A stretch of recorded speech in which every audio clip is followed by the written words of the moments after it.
pretende questa legge che stanno elaborando sul testamento biologico, in cui si dice che l'alimentazione forzata non è un accanimento terapeutico. L'alimentazione forzata sarebbe un modo caritatevole per far vivere una persona, non è un accanimento terapeutico, e quindi si costringe uno a vivere come vegetale contro la sua volontà. Dicevo questo perché sembra quasi che lo scienziato, proprio perché si occupa di una verità che poi ha ripercussioni sulla società, è quasi portato controvoglia ad affrontare delle battaglie, non dico civili ma politiche. Lei è stata l'esempio per anni e su numerosi fronti, ma leggendo alcuni suoi libri mi ricordo che lei a un certo punto scrive che le sue battaglie politiche, scrive, sono iniziate quando lei sostanzialmente è arrivata a Trieste, ma è una battaglia all'interno dell'università, era curiosa. Cioè quando lei dice ho provato a democratizzare l'università dal suo interno, da questi istituti di astrofisica che erano chiusi, e leggendo le cose che scrive, che magari se adesso vuole ce le racconta, grazie, sembra che non è che siano cambiate tantissimo le cose all'interno, non solo gli studi di astrofisica, ma poi di filosofia, piuttosto che quelli di altre scienze. Qual era la sua battaglia di democrazia dentro l'università? Beh, non solo la mia, c'è stato un gruppo diciamo quando lei è arrivata a Trieste qualcuno ha detto attenzione che sta arrivando una comunista. Sì, una pericolosa. No, una pericolosa.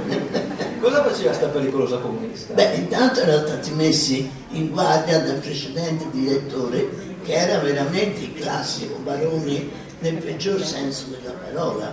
Era una persona che, a parte il fatto che di ricerca non ne faceva praticamente punta, e insegnava e basta, e abusava del suo potere perché utilizzava, era veramente un piccolo RAS.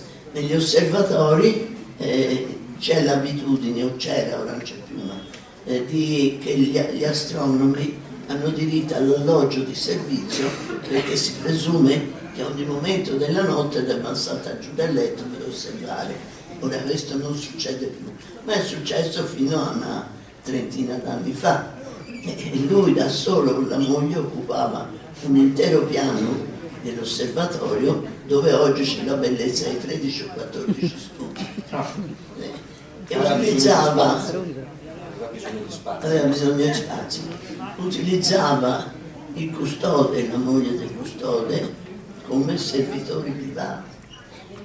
Gli facevano la spesa, gli facevano le pulizie, li mandava a cogliere la frutta, perché c'è un gran giardino all'osservatorio, ci sono molti ciliegi, alberi da frutta, tutta la frutta raccolta, che sono stata io, si divideva fra tutti, la mandava, siccome per lui la moglie era un po' troppa, la mandava il figliolo alla tisana. Quindi, ma non solo, leggendo, andando a vedere negli archivi lì fra le lettere, mi capitò fra le mani una lettera mandata a una dipendente in cui la si rimproverava perché durante il weekend era andata in gita in Istria, quindi si andava a sindacare quello che uno faceva nei giorni festivi. Ora, negli osservatori, siccome erano istituti monocattedra, per molto tempo c'è stato un solo docente d'astronomia, e quindi questo era naturalmente il direttore dell'istituto e aveva pieni poteri. E questo nuoceva anche alla ricerca, perché molti di questi direttori erano ormai anziani, seguivano una ricerca obsoleta e impedivano ai loro ricercatori di andare fuori, di andare all'estero, di andare a aggiornarsi, di andare in luoghi dove si faceva ricerca moderna. E è nato così, proprio sull'onda del 68, erano quelli gli anni, no? Sì, un movimento, anzi due. Uno è nato da basso dai ricercatori, è nata l'ANDRA, che voleva dire Associazione Nazionale Ricercatori Astronomi, e dall'alto il CAPA, Collegio Allargato Professori d'Astronomia. l'ANRA appunto raccoglieva tutti i giovani ricercatori che chiedevano un'organizzazione più democratica degli istituti. Il CAPA fu fondato da 4 di noi, io e altri 2 giovani erano andati in cattedra qualche anno dopo di me, eravamo tutti e 3 i giovani, cioè io avevo 40 anni e gli altri ne avevano 35-36 rispetto ai vecchi. E fra questi, dunque fra noi 4, poi si era aggiunto Niccolò Dalla Porta, che era professore di fisica a Padova e che aveva cominciato a interessarsi di astrofisica. Ora i fisici avevano già una struttura molto più democratica degli astronomi, perché gli istituti di fisica erano tradizionalmente istituti pluricattedra e il direttore di istituto era uno che si assumeva questo compito a rotazione, era un onere più che un onore, quindi era una struttura molto più aperta. Allora, grazie alla spinta di noi 5, riuscimmo a fare questo collegio in cui si discuteva i nostri problemi, i problemi dei nostri istituti, fra di noi, in particolare i bisogni sia di finanziamenti che di personale, e ci si acciuffava fra noi e poi il risultato si portava al Ministero, liberando così i funzionari del Ministero dal dovere essere sottoposti alle pressioni di tutti i vari direttori. Scusi. E questo portò una prima apertura democratica. Poi l'ANRA, questa associazione astronomi, fu accettata dal Consiglio Nazionale delle Ricerche, che la trasformò in Gruppo Nazionale Astronomia e permise di ottenere una struttura degli osservatori molto più democratica, intanto introducendo questo Consiglio delle ricerche astronomiche, che era costituito non solo dai direttori degli osservatori, ma da rappresentanti dei ricercatori eletti, e aveva dei gruppi di ricerca in cui c'erano 5 esperti eletti dalla base a cui erano sottoposti programmi di ricerca, e questi esperti valutavano le richieste finanziarie e i fondi erano dati in base a quelli che sembravano i migliori programmi. E questo veniva imposto ai direttori degli osservatori di accettare le decisioni democraticamente prese in questi consigli. E i fondi erano vincolati per quei ricercatori che avevano ottenuto fondi per il loro programma, quindi erano sottratti alle decisioni dei direttori. Quindi mi sembra, mi scusi se riassumo, che lei insieme ai suoi, diciamo così, compagni di lotta, nel senso che ha specificato, combattevate per la libertà della ricerca soprattutto dei più giovani dentro l'università, perché potessero disporre di alcuni finanziamenti che potessero gestirli in maniera autonoma dai direttori di istituto, quindi libertà di ricerca, autonomia di gestione dei fondi, ma mi sembrano battaglie che sono ancora da combattere anche oggi, o mi sbaglio? Beh no, qualcosa è rimasto, nel senso che negli osservatori intanto... No, dicevo in generale, non solo per dipende nella fisica, nell'astrofisica si è fatto grandi passi avanti, non so in altre strutture,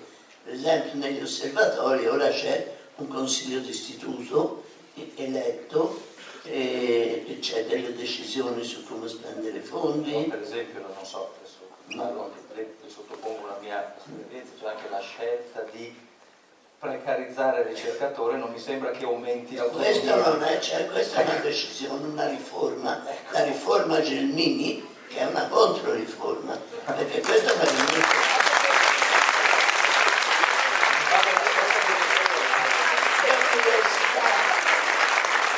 le università si basano in gran parte sul lavoro dei ricercatori.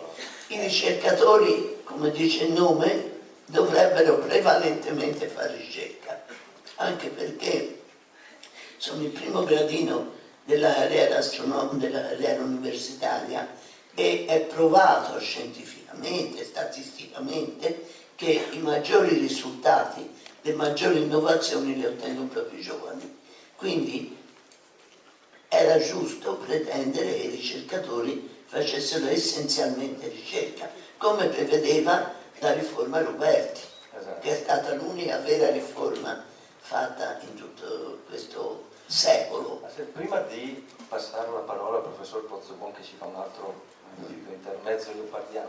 Prima ha citato il CNR, ma ha sentito che in questi tempi c'è un vicepresidente che pensa che il terremoto... C'è un vicepresidente che pensa che il terremoto e lo tsunami sia una punizione divina. Ma non è solo questo. Questo stesso presidente si chiama professor De Mattei dell'Università dei Legionari di Cristo. Ecco, io vedevo questa università cattolica, invece è qualcosa di peggio. Questo De Mattei addirittura zitto zitto aveva organizzato un convegno con fondi del contribuente al CNR in cui creazionismo e evoluzionismo erano posti sullo stesso piano, la discussione di due teorie, quindi anche il creazionismo sarebbe una teoria come l'evoluzionismo. Hanno pubblicato gli estratti prosidinghe di questo convegno con soldi pubblici. E questo credo sia stato nominato dalla Moratti. La Moratti confermato dalla Gelmini. La quale Moratti aveva già tentato di togliere l'insegnamento del darwinismo nelle scuole.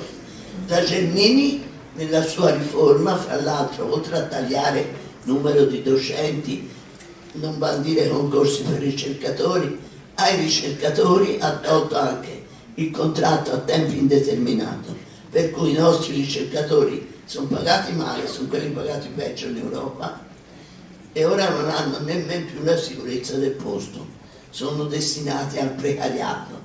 Quindi è una rovina per l'università, perché l'università si basano proprio sui ricercatori, è dai ricercatori che arriva il massimo impulso alla ricerca, oltre al grande contributo che danno anche all'insegnamento e a cui non sarebbero dovuti per statuto.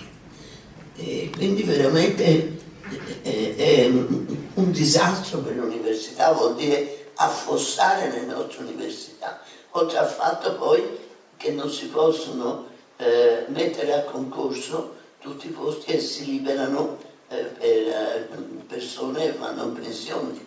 Quindi si impoverisce l'università in maniera drastica. È un segno proprio dell'ignoranza e dell'arroganza di questa gente che ci governa e che fa le riforme sulla testa della gente senza sentire da questa cosa.